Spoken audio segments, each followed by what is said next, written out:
I was 46 years old when I learned that a mother can smile while she is stealing the most important day of your life. My name is Elodie Crane, and for 22 years, I worked as a hospice nurse in North Carolina. I knew how to stay calm when a family was falling apart in front of me. I knew how to speak softly when a room was full of fear. I knew how to write down every medicine, every time, every word. People at the hospital called me steady. What they did not know was that I learned steadiness in a house where my feelings were treated like noise. My wedding to Gideon Hale was supposed to be small, warm, and full of people who knew what it had cost me to find happiness this late in life. Gideon was 52, a widower with kind eyes and a laugh that made even sad rooms feel less heavy. We booked a white chapel beside an old pecan grove, ordered simple food, and printed 60 invitations. I wanted my mother in the front row. I wanted my father beside me. I wanted my younger brother, Tobin, to show up for me one time without the whole family acting like he had performed a miracle. Tobin had always been the golden child. His little league games mattered more than my graduations. His bad moods mattered more than my birthdays. His divorce mattered more than my surgeries. I was the daughter who drove people to appointments, paid the forgotten bills, brought soup, cleaned the kitchen, and never asked why nobody brought anything back to me. When I drove to my parents' house with the invitations, my mother, Celia Crane, opened the door wearing her church pearls and that soft, fake smile people praised her for. My father, Orson, sat at the kitchen table reading the local paper. I told them the date. September 21st, 4 o'clock. I said, "Mama, please come. I am not a young bride. I do not get another first wedding." She looked at the invitation like it was a grocery receipt and said, "That is the same weekend as Tobin's charity golf tournament." I waited for her to laugh because surely no mother would compare her daughter's wedding to a golf tournament. She did not laugh. She said, "Elodie, you have always been practical. You will understand. Tobin needs family support. He is going through a hard season. If someone has ever made your pain sound selfish while calling someone else's hobby an emergency, you know exactly how those words felt." Then she did something that fooled me. She reached for the stack of invitations in my hands and said, "Let me mail these for the family. You are busy with the chapel and your shifts. I can do one thing for my daughter." I almost cried right there in her kitchen. That is the part I am ashamed to admit, but I will admit it because some of you watching know this weakness. When someone has starved you for love, even a crumb can look like a feast. I gave her the envelopes, 60 of them, stamped, sealed, addressed in my careful handwriting. I thanked her. I actually thanked the woman who was about to hide my wedding from my own blood. The first warning came 8 days before the wedding. My cousin Junie called and said, "Honey, I am sorry you had to postpone. Let me know when you choose the new date." I stood in my laundry room holding a basket of towels, and the whole floor seemed to tilt. I told her there was no new date. The wedding was still happening. Junie got quiet and said my mother had told everyone I was overwhelmed, embarrassed about marrying late, and wanted to keep it private. That phrase burned me more than I expected. Keep it private, as if I was something to hide. As if a 46-year-old woman standing beside a good man was something shameful. I called my mother that night. She sounded sweet as warm honey. "Oh, Elodie, Junie always mixes things up. I mailed everything. Stop making a storm out of a puddle." My father got on the phone and said, "Your mama said you understood about Tobin's tournament. We will make it up to you." I said, "Daddy, I never said that." He went silent, and then my mother took the phone back fast. That silence stayed with me. Nurses learn to notice pauses. A pause can tell you where the truth is hiding. The wedding day came anyway. Gideon's family filled the chapel with gray suits, flowered dresses, casseroles, loud laughter, and real tears. My side had 6 people. 6 out of 60 chairs. I stood behind the chapel doors in my ivory dress, holding white roses, looking at the empty left side, and I felt like every old wound in my life had come to sit there wearing a name tag. Then Gideon's sister, Ruth Ann, stood up. She turned to his family and said, "We are her people too. Move over." And they did. Older cousins, grown children, church friends, even Gideon's neighbor from across the road crossed the aisle and filled my side. One elderly man I had met twice sat in the chair meant for my father and tipped his hat at me like he had been waiting for that job all his life. I cried then, not because my family missed it, but because strangers were kinder to me than people who shared my last name. So let me say this before I go on.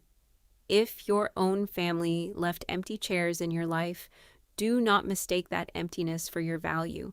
Sometimes the people who show up late in your story love you better than the people who were there from the first page.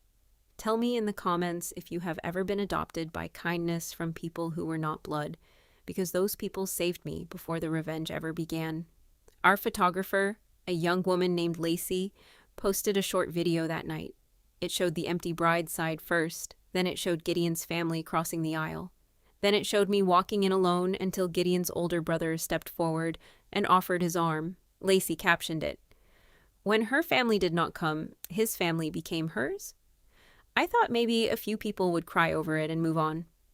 By Monday morning, half my county had seen it. By Tuesday, my relatives were commenting under it. We were told it was postponed. Celia said Elodie wanted privacy. I never got an invitation. One comment after another. Quiet confusion became public proof. Then the real proof arrived in the most ordinary way. My cousin Junie borrowed my mother's SUV to take old clothes to the church donation room. In the back, under a folded picnic blanket and beside Tobin's golf shoes, she found a plastic storage tub. Inside were my 60 wedding invitations, still sealed, still stamped, still carrying the names of people who had been told I did not want them there. Junie drove straight to my house. She placed the tub on my dining table and said, "I'm sorry, Ellie." I opened one envelope with shaking hands, then another, then another. My grandmother's name, my aunt's name, my father's sister. Gideon's hands came down on my shoulders, steady and warm. But I felt cold all the way through. A mistake does not come with 60 stamps. A misunderstanding does not hide under a picnic blanket. My mother had not forgotten. She had planned. She had taken my wedding into her hands and buried it where no one could answer it. That night, I did what I have always done. I made a record. I photographed every envelope. I wrote down every relative who had been told the wedding was postponed. I saved screenshots. Junie sent me the message my mother had sent to the family group. Elodie is emotional about marrying at her age. Please give her space. Do not embarrass her by bringing up the wedding. That sentence was so cruel I had to read it twice before my eyes believed it. She had not only stolen my guests, she had made my age into a shame and called it protection. But the worst twist was not in the SUV. It was in my father's desk. I took the invitations to him when my mother was at Bible study. I laid them out across his kitchen table like evidence in court. At first he looked tired and confused. Then he picked up the envelope addressed to his own sister and saw the stamp. His face changed, not angry first, broken first. He whispered, "She told me you asked us to go to Tobin's tournament. She said you did not want to fuss." I said, Daddy, I begged her to come." He sat down hard, like his knees had given up. Then he opened the locked drawer where my mother kept family papers, because now he wanted to know what else had been hidden. Inside was a yellow envelope addressed to me from 12 years earlier. I knew the logo right away. The State Nursing Leadership Program. I had applied when I was 34, hoping to train as a nurse manager. I never heard back and told myself I had not been good enough. The letter said I had been accepted with a $31,000 scholarship, full tuition, travel stipend, a path to a better position, better pay, less damage to my back after years of lifting patients. My mother had opened it, read it, and hidden it. I sat on the floor with that letter in my lap and felt 12 years of tired feet, double shifts, and $18,700 of debt rise up inside me like fire. My father cried. I had seen that man cry only once before, at his brother's funeral. He said, "She kept you useful. That is what she did." And for the first time in my life, someone said the truth without making me soften it. My mother's 71st birthday party was 2 weeks later. Every year she held it in her backyard under blue string lights with pound cake, deviled eggs, and people telling her what a wonderful woman she was. This year, I went. Gideon came with me. I wore a navy dress and carried a plain folder. I did not go there to scream. Screaming would have helped her. My mother was good at making calm women look crazy. I went there to let her own choices stand up in public. She saw me come through the gate and lifted her chin. "Well," she said loudly so everyone could hear, "I did not expect you after the way you humiliated this family online." A year earlier, I would have apologized for breathing too close to her mood. That day, I only said, "Happy birthday, Mama. I brought something that belongs to everyone." I walked to the cake table and laid out the invitations. 60 cream envelopes, names facing up. The yard went quiet in pieces. First the cousins, then the aunts, then my grandmother, Beatrice, who was 89 and sharp enough to cut glass. I said, "These are the wedding invitations I gave my mother to mail. They were found in her SUV after the wedding. Please check your phones, look at what you were told, and when." I did not point. I did not accuse. I let grown people read their own messages. That is the thing about evidence. It does not shake. It does not get emotional. It does not forget what happened just because a cruel woman starts crying. My mother tried crying first. Then she tried anger. Then, when she saw nobody moving to comfort her, she showed the face I had known all my life and almost no one else had seen. "You ungrateful old maid," she snapped, forgetting she was speaking in front of the whole family. "You should have been grateful anyone wanted to marry you at all. Tobin has always mattered more because Tobin gave this family something to be proud of. You were just the dependable one." The words landed hard, not because they surprised me, but because they finally had witnesses. My grandmother closed her eyes. My father stood behind me. Tobin, who had come in his golf shirt, stared at our mother like he was seeing her without makeup for the first time. Then she made the mistake that ended her. She said, "I never told anyone you were ashamed. I never said one cruel word." I reached into my purse and took out my phone. "Mama," I said quietly, "please do not make me play it." She laughed, sharp and ugly. "Play whatever fantasy you have." So I did. Her voicemail filled the backyard. Her voice, cold and clear, from the night before my wedding. "Do not send me another reminder, Elodie. Nobody is coming." I made sure they understood. A woman your age in a white dress is embarrassing enough without dragging the whole family into it. Tobin has always been the child worth showing up for. You were born to help, not to shine. When the recording ended, the whole yard felt frozen. Even the string lights seemed too bright. My grandmother stood up slowly, holding her cane. She looked at my mother and said, "Celia, you did not just hurt your daughter. You taught us all to help you do it." That sentence did more damage than any shouting could have done.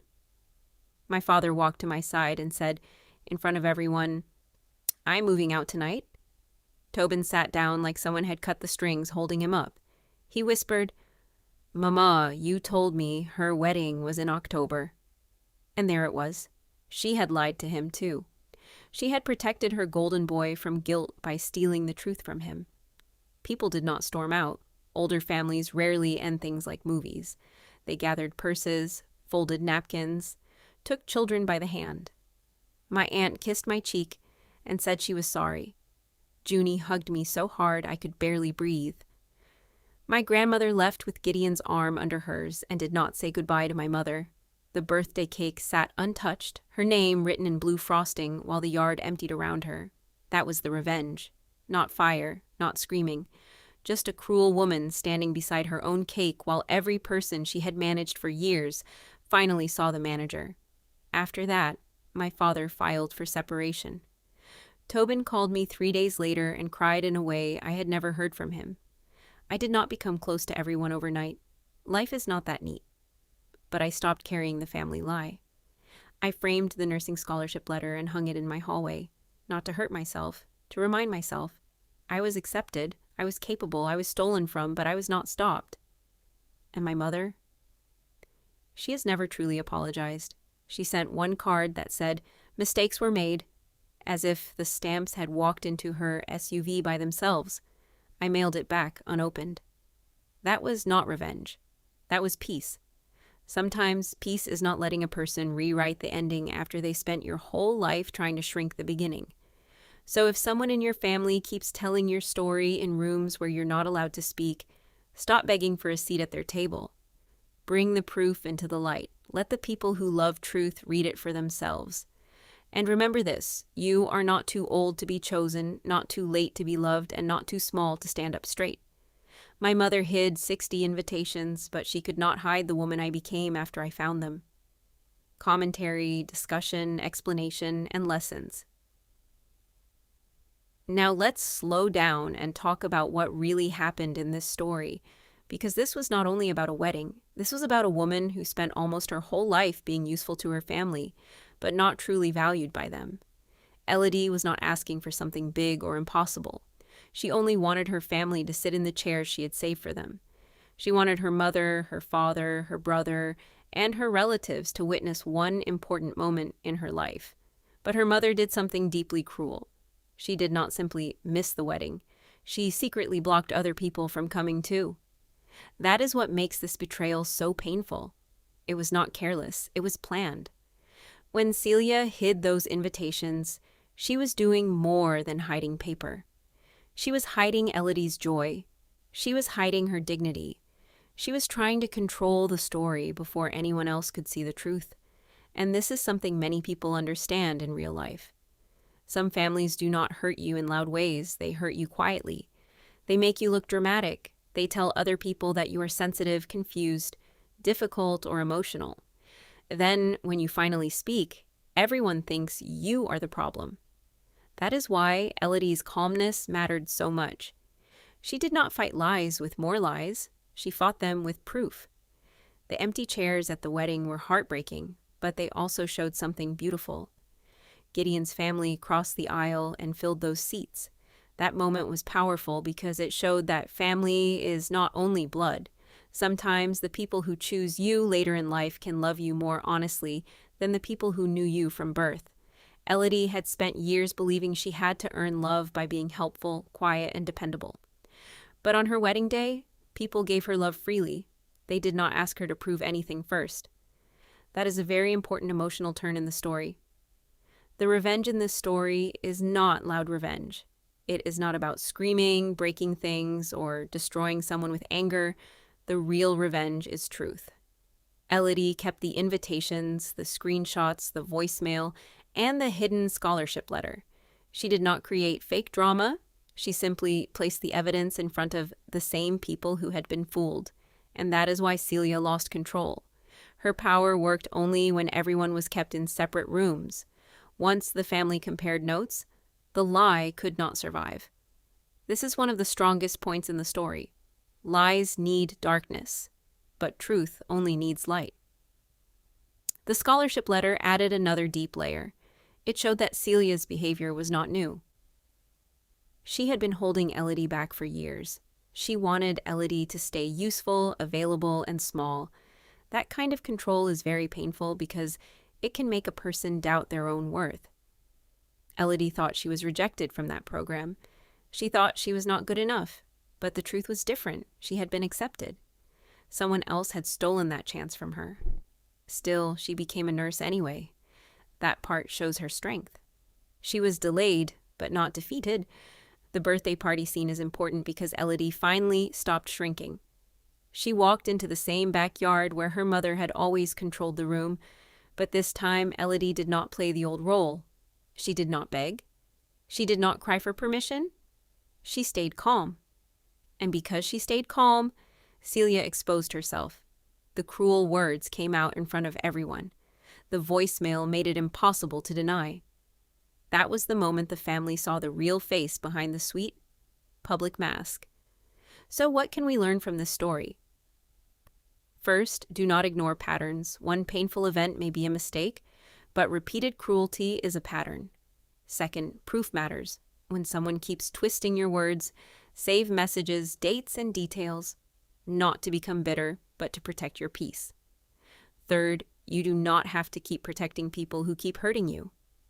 Elodie had protected her mother's image for years, but that protection cost her confidence, her opportunities, and her peace. Fourth, chosen family can be real family. The people who show up for you are often more important than the people who only claim you. The biggest lesson is this: you are allowed to take your story back. If someone has spent years making you look small, confused, or ungrateful, you do not have to keep living inside their version of you. You can stand in the truth without becoming cruel. You can set boundaries without becoming heartless. Elodie did not destroy her mother. She simply stopped helping her mother hide the truth, and sometimes that is the strongest kind of justice. In the end, this story is about more than revenge. It is about self-respect. It is about a woman who finally understood that being dependable does not mean being disposable. She learned that love should not require her to disappear. And maybe that is why this story hits so hard. Many people have been the quiet one, the helpful one, the one who keeps forgiving, the one who keeps showing up. But there comes a day when you have to ask yourself, am I being kind? Or am I helping someone erase me? Elodie's answer came through 60 hidden invitations, one old scholarship letter and one voicemail that finally told the truth out loud.